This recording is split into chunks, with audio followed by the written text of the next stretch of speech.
राजधानी दिल्ली के सरोजनी नगर में स्थित है NBCC all India employee association के सचिव बलराम ने कर्मचारियों के साथ मिलकर एनबीसीसी ऑफिस के बाहर प्रदर्शन किया और एनबीसीसी के अधिकारियों पर गंभीर आरोप लगाए और कहा कि अधिकारी हमारी बात को नहीं सुनते हैं। जो हमारे कर्मचारी हैं, एम्प्लॉय यूनियन के यहाँ पर एक कमरे में 12 से 13 कर्मचारी एक साथ रहते हैं, लेकिन इस समय महामारी में ऐसा नहीं होना चाहिए। इसके अलावा ना तो यहाँ पर पीने का पानी मिल रहा है और ना ही बाथरूम अच्छा है और ना ही टॉयलेट की कोई व्यवस्था, सब कुछ टूटा हुआ दे दिया गया है। एनबीसीसी के कर्मचारियों ने सरोजनी नगर में स्थित एनबीसीसी ऑफिस में अधिकारियों से बात की और अपनी मांगों को लेकर ज्ञापन सौंपा। ना ही नहीं, एनबीसीसी के कई अधिकारियों पर राजनीतिक और एनबीसीसी के काम में देरी को लेकर भी गंभीर आरोप लगाए गए। उन्होंने बताया कि एक अधिकारी नेताजी नगर में, जो इनका हेड ऑफिस है, वहां पर रस्तोगी नाम का एक अधिकारी रहता है, जिसके चलते एनबीसीसी का काम भी लेट हो रहा है और उसे कुछ ज्ञान भी नहीं है, लेकिन पता नहीं वह उस कुर्सी पर क्यों बैठा हुआ है और लगातार मजदूरों को भी परेशान करता रहता है। एनबीसीसी के काम में कई पेड़ों को भी काट दिया गया, जो पेड़ नहीं कटने चाहिए थी। मेरा नाम बलराम सिंह है, all India NBCC employee association के मैं महासचिव हूँ। सवाल ये चीज़ है कि आपका नेताजी नगर में अरबों खरबों का काम निर्माण का चल रहा है, लेकिन 2-4 साल पहले शुरू होना चाहिए।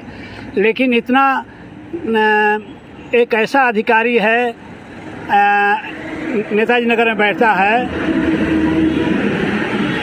जो रस्तोगी कि इतना बड़ा काम को लेकर डिले कर रहा है, जो 3-4 साल पहले काम शुरू हो जाना चाहिए और इसका निर्माण कम से कम अब मध्य अवस्था में आना चाहिए था। लेकिन दुर्भाग्य की बात है कि आज खाली अभी तोड़ फोड़ का भी इतना ही बराबर किया गया है, अभी निर्माण का काम शुरू नहीं हुआ है। और नेताजी नगर का जो तोड़ फोड़ चल रहा है और बड़े बड़े हजारों की संख्या में पेड़ पौधे काट काट के ज़मीन के नीचे बसा रहा है। और यही नहीं, जीव जंतु भी आता है, नीलगाय इत्यादि आता है, उसको भी खुदाई करके नीचे ठेकेदार से दबा देता है। और वहाँ पर इस तरह की तानाशाही चला रहा है रस्तोगी कि मजदूरों से मिलना तो दूर, नेताओं से नहीं मिलता है। श्रमिकों ने हमारे कंप्लेंट आई थी कि यहाँ पे पानी की पीने की व्यवस्था और खाने पीने की व्यवस्था, बैठने की व्यवस्था, कोई चेयर नहीं है, कुछ भी नहीं है। और सबसे बड़ी समस्या है, एक छोटे से कमरे के अंदर 14-15 आदमी बैठे हुए हैं। जो आजकल देख रहे हैं आप, माहौल कोविड का चल रहा है, कोरोना चल रहा है, इसमें कोई भी आदमी शिकार हो सकता है। तो उनकी समस्याओं को देखा सुना तो उनके बुजुर्ग अधिकारियों से बातें हुई तो उन्होंने कहा जी आश्वासन हम देते हैं कि 10-15 दिन के अंदर ये समस्याएं आपकी जो भी हैं वो हम। लेटरिन कमरे का टूटा हाल है। हाँ, उनका देखा है, श्रमिकों ने हमें दिखाया, भाई देखो बाथरूमों का क्या हाल है, सीटिंग प्लान का क्या हाल है, तो हमने सब देखा। फिर उस अधिकारी से बात करने के बाद में उनको वो कहता है जी हम पे तो कोई समस्या अभी किसी ने बताई नहीं है।